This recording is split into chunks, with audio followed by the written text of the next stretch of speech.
Mercantile ইসলামী life insurance কোম্পানির ব্যবসা উন্নয়ন ও কর্মী সমাবেশ অনুষ্ঠিত হয়েছে। বিস্তারিত দেখুন প্রতিবেদনে।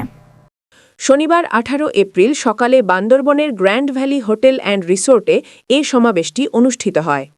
লোহাগড়া সার্ভিস সেন্টারের executive vice president Mohammad Abdul মোমিনের সভাপতিত্বে অনুষ্ঠানে প্রধান অতিথি ছিলেন মার্কেন্টাইল ইসলামী লাইফ ইন্স্যুরেন্স কোম্পানির মাননীয় মুখ্য নির্বাহী কর্মকর্তা মোহাম্মদ সলিম উল্লাহ।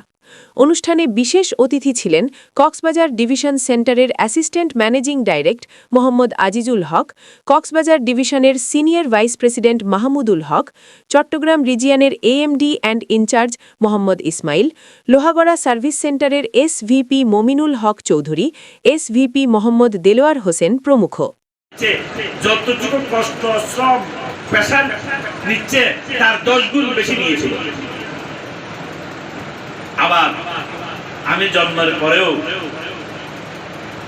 আমার মা আমাকে নিজে কষ্ট করে তাল পাতার পাখা নিয়ে বাতাস করে করে ঘুম পাড়িয়েছে।